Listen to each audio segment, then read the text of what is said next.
Bismillahirrahmanirrahim. Assalamualaikum warahmatullahi wabarakatuh. Waalaikumsalam warahmatullahi wabarakatuh. Alhamdulillah, alhamdulillah, wa syukurillah, wa nikmatillah. La haula wa la quwata illa billah. Asyhadu an la ilaha illallah wa asyhadu anna Muhammadan abduhu wa rasuluh. Allahumma sholli ala Sayyidina Muhammad wa ala ali Sayyidina Muhammad. Puji syukur senantiasa kita ucapkan kepada Allah Subhanahu wa Ta'ala yang telah memberikan segala nikmat, nikmat iman, nikmat sehat, dan nikmat takwa sehingga kita bisa berjumpa di bulan suci Ramadan pada tahun ini. Sholawat serta salam juga kita junjungkan kepada baginda Nabi besar Muhammad Sallallahu Alaihi Wasallam, para keluarga, sahabat, dan pengikutnya hingga akhir zaman. Pemirsa JITV yang berbahagia, alhamdulillah kita memasuki bulan suci Ramadan pada tahun 1443 Hijriah dengan sehat walafiat. Semoga senantiasa ibadah yang kita lakukan di bulan suci ini mendapatkan ridho dari Allah Subhanahu wa Ta'ala. Amin. Jumpa kembali dalam program kerjasama antara Basnas DIY dan juga JITV Pemda DIY dengan tema Gema Cinta Ramadan. Alhamdulillah pada kesempatan hari ini kita telah dihadirkan narasumber. Beliau adalah pimpinan Basnas DIY sekaligus dosen Fakultas Bisnis Ekonomi Universitas Islam Indonesia. Beliau adalah Haji Nur Sya'bani Purnama, MSI. Assalamualaikum Bapak. Waalaikumsalam warahmatullahi wabarakatuh. Alhamdulillah bisa bertemu kembali. Sebelum kita memasuki materi, mungkin bisa menyapa terlebih dahulu pemirsa JITV dimanapun berada. Oke. Assalamualaikum warahmatullahi wabarakatuh. Pemirsa JITV dimanapun Anda berada, alhamdulillahirrabbilalamin. Alhamdulillahilladzi anzala sakinata fi qulubil mu'minin liyasdadu imanan ma'a imanihim. Asyhadu an la ilaha illallah wahdahu la syarikalah wa asyhadu anna Muhammadan abduhu wa rasuluh. Allahumma sholli ala Muhammad wa ala alihi. Allahumma sholli ala Muhammad wa ala alihi wa sahbihi ajmain, amma ba'du. Syukur alhamdulillah pada kesempatan pagi hari ini kita bisa bersilaturahim, bertatap muka di layar kaca melalui JITV Pemda DIY, dan syukur alhamdulillah saya bisa membersamai pemirsa JITV pada kesempatan pagi hari ini, dan lebih bersyukur lagi kita masih diberi kesempatan untuk menjalankan puasa Ramadan di tahun ini, tahun 1443 Hijriah, masih dalam suasana pandemik. Betul. Tapi harus kita syukuri, meskipun pandemik kita masih bisa menjalankan puasa dengan baik dan lancar. Begitu Mas Koyara. Ya, alhamdulillah. Untuk tema kita pada kesempatan kali ini, Bapak, adalah puasa dan filantropi Islam. Menurut Bapak, apa kaitannya puasa dengan filantropi Islam? Oke. Sesungguhnya tujuan kita diperintahkan untuk beribadah adalah takwa, termasuk puasa ya. Puasa itu tujuan akhirnya agar orang-orang yang menjalankan puasa memiliki ketakwaan atau meningkat derajat ketakwaannya. Nah, kaitannya puasa dengan filantropi. Filantropi itu adalah kedermawanan, semangat untuk berderma, memiliki motivasi yang lebih kuat untuk berderma atau berbagi itu, Mas Koyara. Ya. Nah, puasa yang esensinya adalah menahan dari makan dan minum dari saat fajar sampai terbenamnya matahari, sehingga kemudian orang yang menjalankan puasa itu menahan lapar dan haus. Yeah. Maka ketika seseorang itu memahami esensi lapar dan haus, dan lapar dan haus itu hal yang berat itu ya, maka akan muncul empati. Oh, ternyata orang-orang yang kekurangan makan, kekurangan bahan makan, tidak bisa makan, atau lebih luas lagi orang-orang miskin, itu kehidupannya sangat berat. Iya. Maka kemudian ketika kita sudah merasakan hal-hal seperti itu, akan muncul semangat berderma, semangat berbagi. Dan ketika kita berpuasa, semangat itu semakin meningkat karena kita bisa merasakan secara langsung betapa beratnya orang yang kekurangan makan, betapa beratnya orang yang lapar dan haus. Saya kira seperti itu. Menarik Bapak, dalam hasil salah satu penelitian juga dikatakan bahwa Indonesia termasuk salah satu negara yang tingkat kedermawanannya paling tinggi ya Pak ya. Itu terlepas dari hasil penelitian itu, salah satu faktor utamanya menurut Bapak kira-kira apa Pak? Indonesia bisa dikatakan negara yang paling dermawan. Karena ada berbagai hal. Yang pertama ada dorongan dari berbagai pihak, baik dari pemerintah maupun pihak-pihak lain, agar masyarakat Indonesia itu ikut berperan dalam mengentaskan kemiskinan. Jadi kampanye-kampanye untuk memerangi kemiskinan, kampanye-kampanye untuk mengurangi kesenjangan itu dilakukan oleh banyak pihak. Dan kampanye-kampanye itu ternyata cukup efektif. Apalagi di bulan Ramadan. Di bulan Ramadan ada semangat untuk meningkatkan filantropi karena ada imbalan pahala yang berlipat di bulan Ramadan. Di samping yang saya sampaikan tadi, orang cenderung lebih berderma ketika dia sudah merasakan betapa beratnya lapar dan haus, betapa beratnya bagi orang-orang yang mengalami kemiskinan. Kalau itu kita sadari betul ya kan? Dan memang berat dan sangat berat dari pagi subuh sampai kemudian maghrib tidak makan, tidak minum, itu bagi yang belum pernah melaksanakan berat sekali. Yang sudah melaksanakan pun kadang-kadang terasa berat, apalagi dalam cuaca yang panas. Seperti hari kemarin cukup panas ya, hari ini juga cukup panas ya, sehingga berat. Hari ini aja sudah terasa hausnya. Baru jam 9:30 ya. Alhamdulillah. Artinya kehadiran lembaga-lembaga filantropi Islam di Indonesia itu sangat penting ya, Bapak? Sangat penting ya. Jadi misalnya kehadiran Basnas itu ya Mas. Badan Amil Zakat Nasional Daerah Istimewa Yogyakarta yang dibentuk oleh pemerintah sebagai lembaga struktural, lembaga pemerintah non struktural yang sifatnya independen itu sangat penting. Artinya bahwa masyarakat sekarang diberi kemudahan untuk menyalurkan zakat melalui lembaga amil zakat, dalam hal ini misalnya Basnas, DIY. Kalau dulu orang cenderung membagikan zakat itu dilakukan secara sendiri-sendiri, sehingga konsentrasi distribusinya tidak merata. Nah, dengan kehadiran lembaga amil zakat, organisasi pengelola zakat, diharapkan distribusi zakat itu menjadi lebih luas dan lebih lebih mengena, tidak hanya terkonsentrasi di tempat-tempat tertentu yang areanya dekat para muzaki. Begitu Mas Kuliara. Artinya ketika kita menunaikan ibadah suci di bulan Ramadan ini, lebih baik lagi ketika kita menunaikan zakat ya Pak ya. Iya. Menunaikan zakat, kemudian keutamaan atau fadilah kita dalam berpuasa sekaligus menunaikan zakat di bulan suci apa saja Pak? Iya. Ada beberapa faedah sebenarnya ketika kita menjalankan puasa di bulan Ramadan tuh. Yang pertama, ketaatan meningkat.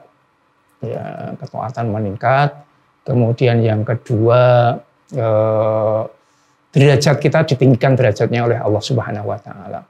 Kemudian ada ampunan-ampunan bagi orang yang memohon ampunan di bulan Ramadan, karena disebut juga dengan bulan pengampunan. Ya, bulan Ramadan juga disebut dengan bulan yang penuh keberkahan.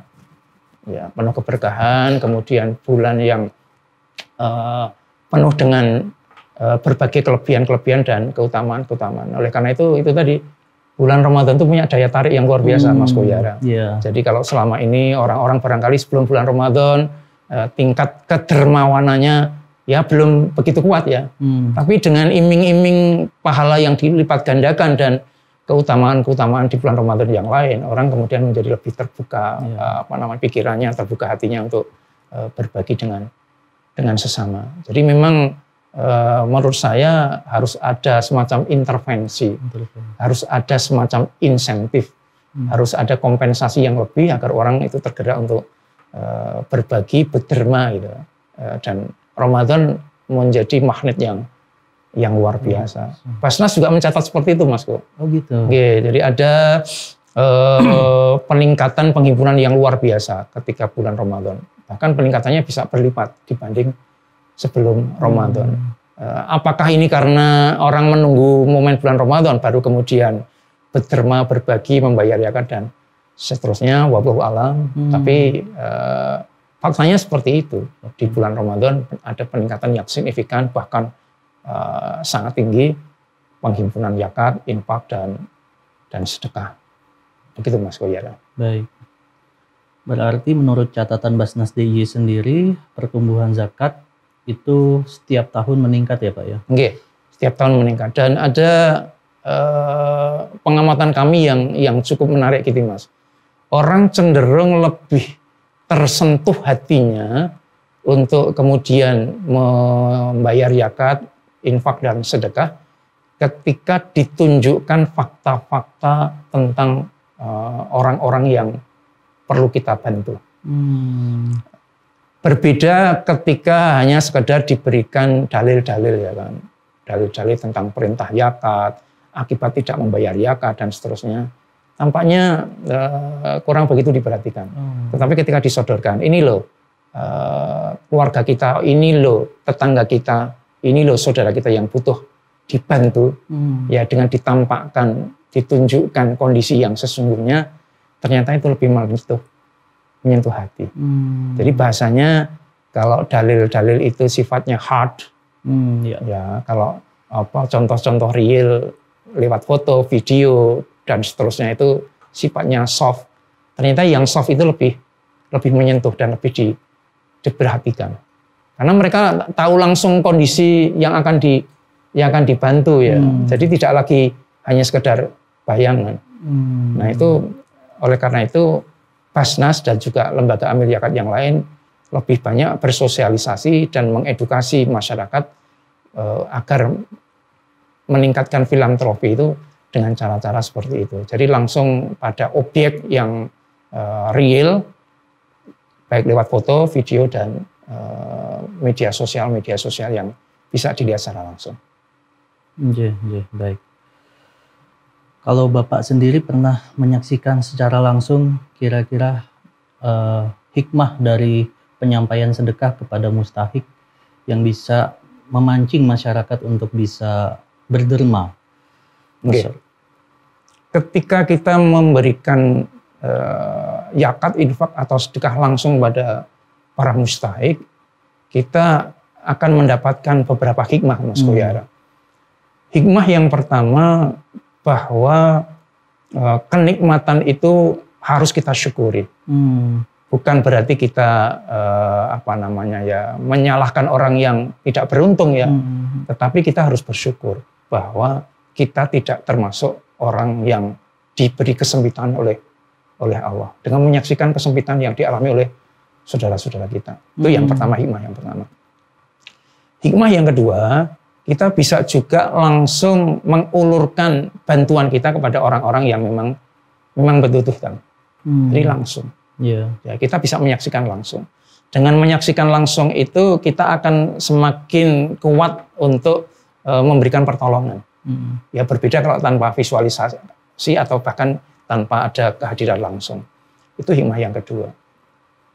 Kemudian hikmah yang ketiga, kita selalu berpikir, bagaimana agar kita merumuskan program-program atau kegiatan yang meringankan beban mereka. Jadi harus ada upaya. Artinya pemberian bantuan yang kita berikan itu tidak hanya sifatnya temporer atau sifatnya sekali, dua kali, tapi bisa berlangsung terus-menerus, sehingga harapannya yang saat ini yang kita bantu itu statusnya masih mustahik, kita harapkan di kemudian hari kelak bisa menjadi muzaki atas pertolongan kita.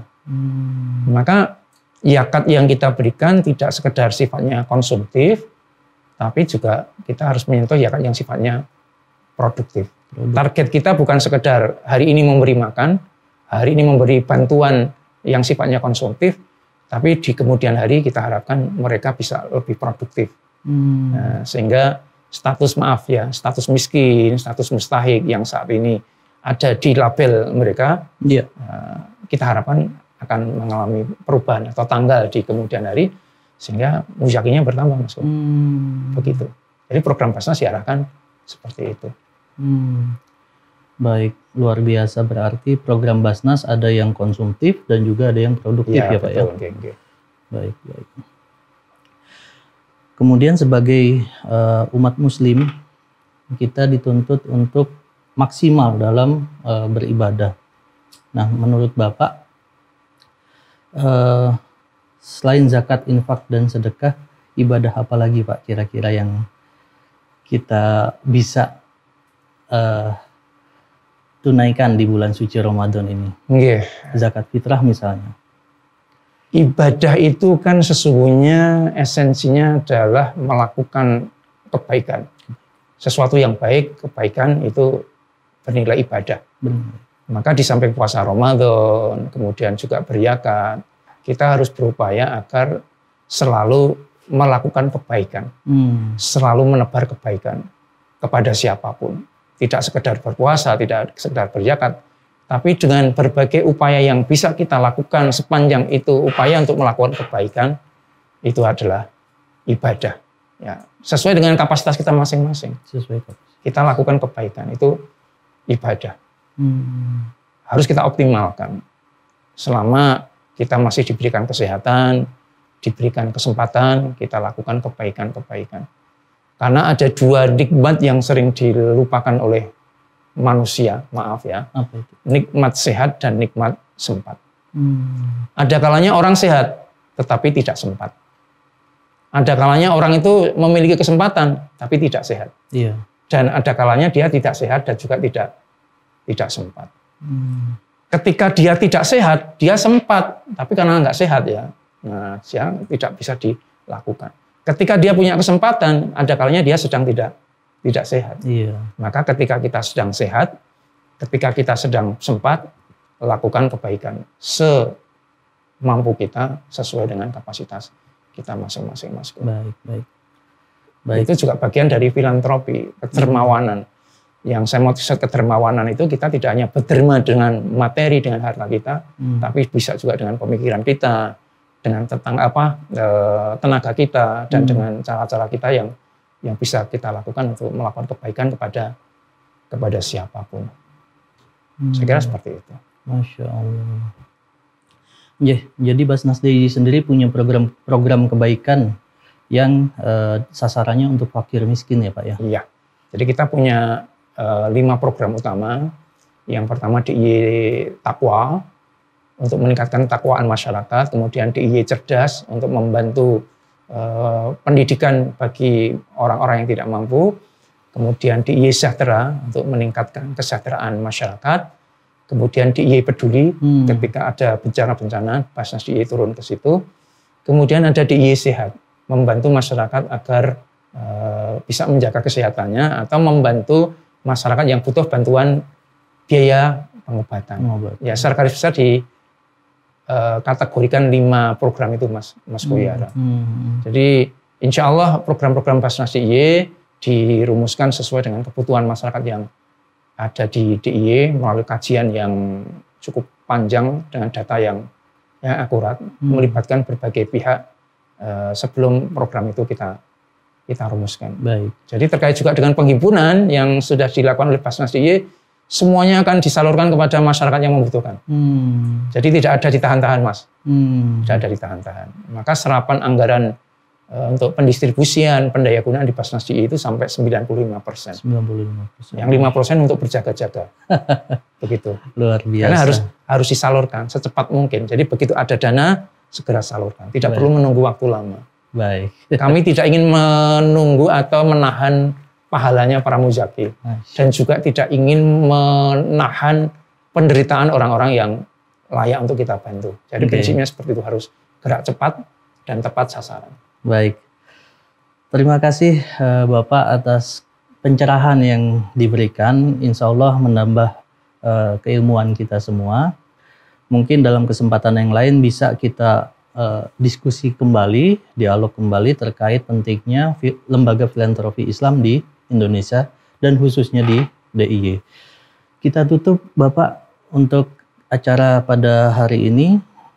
Kami ucapkan terima kasih kepada seluruh pemirsa JITV dan juga khususnya kepada Bapak Haji Nur Sya'bani Purnama. Kami ucapkan terima kasih. Billahi taufik wal hidayah. Assalamualaikum warahmatullahi wabarakatuh. Waalaikumsalam warahmatullahi wabarakatuh. Jadi pas nasi itu